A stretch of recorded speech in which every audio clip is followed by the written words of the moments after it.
Hi, Steve. Me now? Can can you hear me? We can hear you. What happened to you last meeting? I'm sorry. I apologize for that. I get migraines sometimes, and one just decided to Ah, hit me right then, and figured something happened. Well, that's hopefully you're out. feeling better. Thankfully, it was just a migraine. It wasn't like a heart attack or a stroke or something like that. Yeah. I can be grateful for that. So there's so much that I could talk about here, but let's. Sarah said something about you know default mode is always looking for something that's wrong. So always looking for the negative. And I believe from my studies in human nature and anthropology, strictly as a layman, that that's something that's left over from our early days as trying to survive in a harsh world after the last glaciers started to retreat when they were still megafauna like saber-toothed tigers and giant bears and all sorts of other critters who were trying to prey on us. And the only way that you could survive was to wake up in your cave in the morning and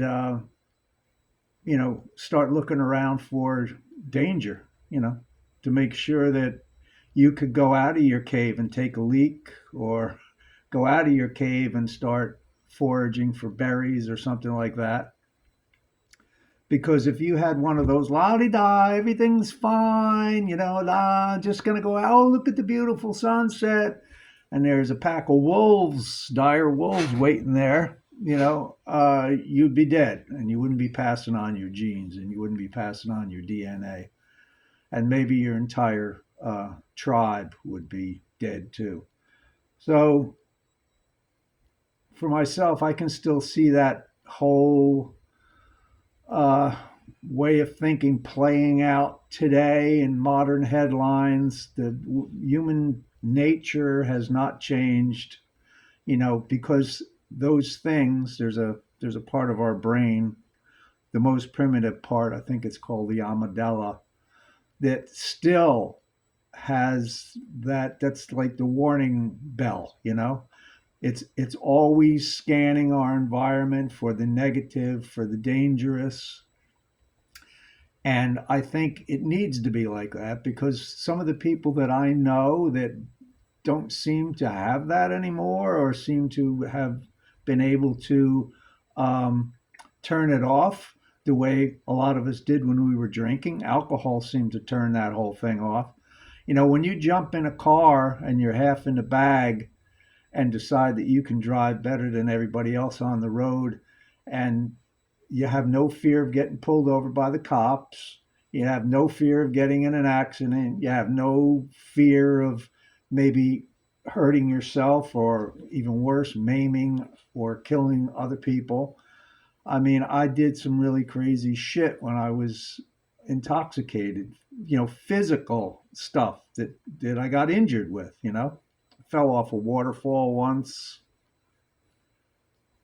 landed in a pool at the bottom after dropping about 30 feet. And luckily, I didn't land on the rock, which was 2 feet away from me. And I could go, I look back at those things now and I think that was an intervention. That was an intervention if you want to talk about God you know, as a entity that's sitting up in the clouds watching over us. That was I could have landed 2 feet to the right, and I wouldn't be here today because I would have been smashed on a rock. And I have all sorts of stories about interventions of my uh, guardian angel in situations like that. So yeah, I still scan every day. I there was a guy in a meeting yesterday saying, "Hey, don't get me wrong. I don't wake up, when the alarm goes off and go, oh wow, what a wonderful day. Everything's wonderful." No, I still wake up with the, oh, what do I got to do today? I, I'm not that negative, but within 5 or 10 minutes, I start, scanning around for what's the issue going to be today? Is my back going to ache today? Am I going to get a headache today? Am I going to get a stomach ache today? Am I going to get stuck in traffic driving to a meeting today? Is there going to be some weirdo at the meeting today throwing me off? So I don't think that we should beat ourselves up over the scanning of negativity, but uh, what I would really like to talk about, since we have a couple minutes, is uh, Dr. Gabor Mate, who I like to watch his YouTube videos. He's a psychologist or a psychiatrist, and he's an expert on addictive behavior in human beings. And I saw him, I might have mentioned this before, talking to a heroin addict, a recovered heroin addict, I guess, once. But it really doesn't matter what you're addicted to, it's all the same behavior. And he was saying, the heroin addict is saying, like, well, my problem was heroin. I did heroin, I did too much heroin, I OD'd. And Dr. Mate said the heroin wasn't the problem. The heroin was the solution to the problem. The problem is deeper than that. And the solution that you found to the problem was to anesthetize yourself with heroin. So you never got to what the problem is. And lo and behold, yesterday I was zooming around on YouTube for a couple of minutes as I sit on my toilet, and there was a rabbi, and he began talking about this exact same subject. He said, we try to teach our people that if you have any kind of addiction, it doesn't matter what it is. It doesn't have to be alcohol. It doesn't have to be drugs. There's all sorts of addictions. There's food addictions. There's people who are addicted to adrenaline. There's people who are addicted to the gym. These guys building up their muscles and like in crazy proportions. And whatever the addiction is, that is a solution that you found to a problem that's in your mind someplace. And until you find out what the problem is and address that problem and try to solve that problem, then there's no way to get out of an addiction. And I've seen many people in the program over the last 16 years who have stopped their alcohol abuse or their drug abuse and just gone on to a different addiction. You know, whether it's all I've known people who have like gained 50 pounds. Oh, I just like love to eat now so much, because now I can taste it and stuff like that. I've known people who, you know, smoke chain smoking cigarettes and stuff. Oh, that's great for you. You stop drinking, that's great, but now you're smoking, 3 packs of cigarettes a day. Um, People can get addicted to the oxytocin that having sex with strange women or men or whatever your thing is.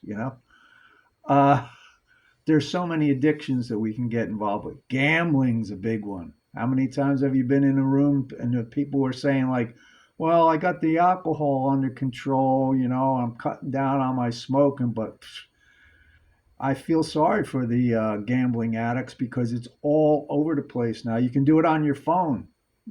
I don't watch television, but when I walk through the room and my girlfriend is watching television, an advertisement will come on for like gambling on your phone. So now you don't even have to go to a racetrack. You don't have to go to a bookie.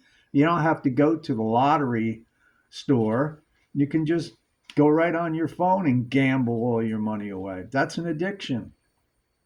So, and let me close with this. This is what I heard today during the meditation, which was very calming for me today. Her voice is great. But she said something like, God will remove all defects of character that prevent me from being of use to you. So, like, you're praying to God, please remove all the defects of character that will prevent me from being of use to you. And what came through to me on that is, um, We don't have the power to remove our defects of character. Uh, in our literature, it says that God has all power. If God has all power, I have no power.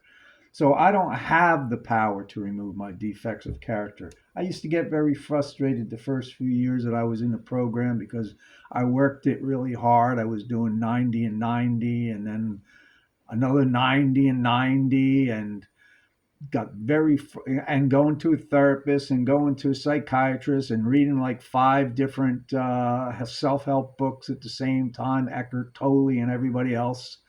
And I felt like I wasn't making, I should be done with these steps by now, 12 steps. I mean, how long do I have to, this should be over with by now. I should be a new human being. I shouldn't have any fears. I shouldn't have any defects. I shouldn't have any desires.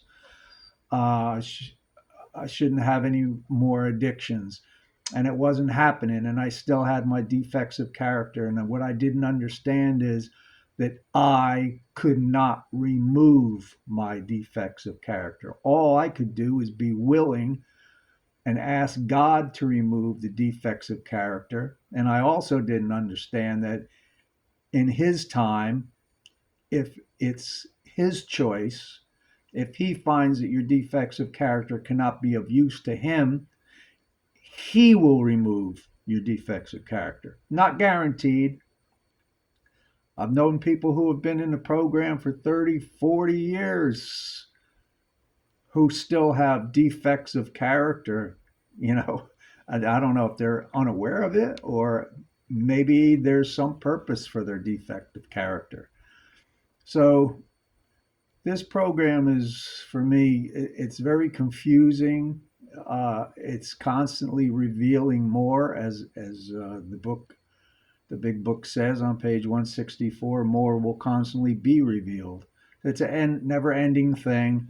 It's not. I have a friend who's graduating from Rutgers with his Bachelor of Arts degree. It's only taken him 10 years to get this Bachelor of Arts degree. He's about, I don't know, he must be 35, 40 years old. He's so happy, so proud. And it's the AA program is not like a college course where you can go for X amount of semesters and get X amount of credits and graduate and get your diploma and it's over with. This is never over with. It's you're never finished. You'll always have defects of character as far as I'm concerned. There is no removing them. Nobody's going to come down with a magic wand and hit you on the head, and you're going to be like, living on the top of the Himalaya mountains, and have a third eye in your forehead that sees everything. It's not going to happen. Um, we're going to be struggling with our defects of character, as far as I'm concerned, for the rest of our lives. So I would just like settle in and get used to it and find a way to alleviate the issue, whether it be through meditation, whether it be through going to meetings, whether it be through talking to your sponsor or talking to your therapist, um, going for a walk in the woods, getting in touch with your higher power, whatever it or she or he might be, because this is just going to be a never ending problem. And I bet you could ask Jan, and she would agree with me 100%. Thanks for listening.